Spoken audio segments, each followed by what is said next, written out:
ଅଷ୍ଟମ ଦିନରେ ପହଞ୍ଚିଲା ଓଡ଼ିଶା ଗ୍ରାମ୍ୟ ନିର୍ମାଣ କର୍ମଚାରୀ ସଂଘର ଧାରଣା।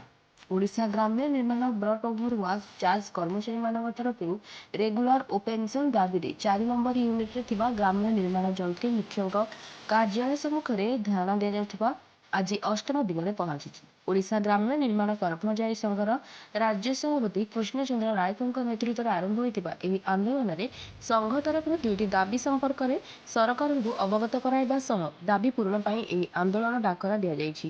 ଆମର ମୁଖ୍ୟତଃ 2ଟି ଦାବି ହେଲା ତା 12/4/1993 ତାରିଖ ପୂର୍ବରୁ କାର୍ଯ୍ୟରତ ଏଏନ୍ଏମ୍ଆର୍ ଡିଏଲ୍ଆର୍ମାନଙ୍କୁ ରେଗୁଲାର କରାଯାଉ ଓ ଯେଉଁମାନେ ରେଗୁଲାର ଅଛନ୍ତି ସେମାନଙ୍କୁ ପେନସନ ଦିଆଯାଉ। ସରକାର ଏମିତି କରିଛନ୍ତି ଯେ ଜଣେ କର୍ମଚାରୀ 35ରୁ 40 ବର୍ଷ ସେବା କରି ଅବସର ପରେ କୌଣସି ଅବସରକାଳୀନ ଭତ୍ତା ଓ ପେନସନ ନ ପାଇ ଖାଲି ହାତରେ ଘରକୁ ଯିବାକୁ ପଡୁଥିବାରୁ ଭବିଷ୍ୟତ ଜୀବନ ବଞ୍ଚିବା ମୃତ୍ୟୁ ସଙ୍ଗେ ସମାନ ବୋଲି କହିଛନ୍ତି ସଂଘର ସଭାପତି କୃଷ୍ଣଚନ୍ଦ୍ର ନାୟକ। କେବଳ ଇଞ୍ଜିନିୟରମାନଙ୍କ ଅବହେଳା ଯୋଗୁଁ ଆମକୁ ଏ ଅବସ୍ଥା ଭୋଗିବାକୁ ପଡୁଛି। ଆନ୍ଦୋଳନକୁ ଦୀର୍ଘ 8 ଦିନ ବିତି ଯାଇଥିଲେ ମଧ୍ୟ ଯନ୍ତ୍ରୀ ମୁଖ୍ୟ ଆମ ସହିତ କୌଣସି ଆଲୋଚନା କରିନଥିବାରୁ ଆଜିଠାରୁ ମୁଖ୍ୟ ଯନ୍ତ୍ରୀଙ୍କ ପୋର୍ଟିକୋରେ ଧାରଣା ଦେବୁ ବୋଲି କହିଛନ୍ତି ସଭାପତି ଶ୍ରୀ ନାୟକ।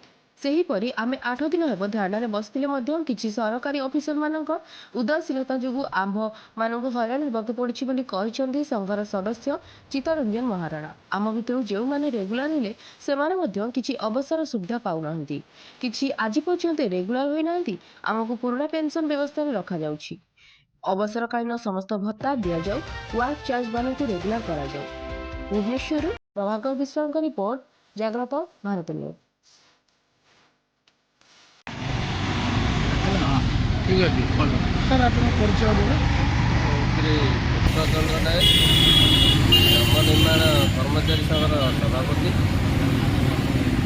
ଆଜି ଆପଣମାନଙ୍କ ଗଣମାଧ୍ୟମ ପ୍ରତିନିଧିମାନଙ୍କ ଜରିଆରେ ଜଣାଇ ଦେବାକୁ ଚାହୁଁଛି ଯେ 28 ତାରିଖରୁ ଆଜି 4 ତାରିଖ ଦୀର୍ଘ 8 ଦିନ ହେଲା ଗ୍ରାମ ନିର୍ମାଣ କର୍ତ୍ତୃପକ୍ଷଙ୍କ କାର୍ଯ୍ୟାଳୟ ଆଗରେ ଏହି ୱାର୍କଚାର୍ଜ କର୍ମଚାରୀମାନେ ଧାରଣାରେ ବସିଛନ୍ତି। ତାଙ୍କର ଗୋଟିଏ ଦାବି ରହୁଛି ଯେ ସେମାନେ ରେଗୁଲାର ହେବେ ଏବଂ ପେନସନ୍ ପାଇବେ।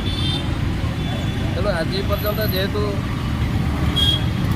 ଯନ୍ତ୍ରୀ ମୁଖ୍ୟ ଆମମାନଙ୍କ ସହିତ କୌଣସି ଆଲୋଚନା କରିନାହାନ୍ତି, ଆମେ ଆଜି ବାଧ୍ୟ ହୋଇକି ତାଙ୍କ କାର୍ଯ୍ୟାଳୟ ଭିତରକୁ ଯାଉଛୁ ଏବଂ ତାଙ୍କ ପୋର୍ଟିକ ଆଗରେ ଧାରଣା ଦେବା ପାଇଁ ବର୍ତ୍ତମାନ ଆଜି ନିଶ୍ଚିତ ଭାବେ ସଂକଳ୍ପ ନେଇଛୁ ଏବଂ ବସିବାକୁ ଯାଉଛୁ। ଆମର ଏହି ଦାବି ଯଦି ପୂରଣ ନ କରାଯାଏ ତାଙ୍କ ଅବଶିଷ୍ଟ ଯେତେ ଦିନ ବସିବୁ ତାଙ୍କର ଦୁଆର ଆଗରେ ହିଁ ବସିବୁ। ତାଙ୍କୁ ଘରକୁ ଖାଇବାକୁ ବି ଦରକାର ପରେ ଛାଡ଼ିବୁ। ସାର୍, ଆପଣ ପରିଚୟ ଦେବେ? ମୁଁ ଚିତ୍ତରଞ୍ଜନ ମହାରଣା, ୟୁନିୟନର ସୌନ୍ଦର୍ଯ୍ୟ ବିଭାଗରେ କାମ କରେ। ମୁଁ ଜଣାଇବାକୁ ଚାହୁଁଛି ଯେ ଦୀର୍ଘ 8 ଦିନ ହେଲାଣି ଆମେ ଧାରଣାରେ ବସିଛୁ। କିଛି ଅଫିସରଙ୍କ ଉଦାସୀନତା ଯୋଗୁଁ ଆମ୍ଭେ ଦୀର୍ଘ ଦିନ ହେଲାଣି ହଇରାଣ ହେଉଛି। ସେମାନଙ୍କର ଦୂରଦୃଷ୍ଟି ଆମ ପ୍ରତି ନାହିଁ। ସରକାରଙ୍କ ପାଖରେ ଆମର ଦାବି ଉପସ୍ଥାପନ କରିବା ପାଇଁ ତାଙ୍କର ମାନସିକତା ନାହିଁ ବୋଲି ମୁଁ ଉପଲବ୍ଧି କରୁଛି। ଦୀର୍ଘ 30-40 ବର୍ଷ ଚାକିରି କରିସାରିଲା ପରେ ସରକାର କାହିଁକି ପେନସନ୍ ଅନ୍ତର୍ଭୁକ୍ତ କରୁନାହାନ୍ତି, ଯେ କାହାର ଉଦାସୀନତା ଆମେ ଏପର୍ଯ୍ୟନ୍ତ ଜାଣିପାରୁନାହୁଁ।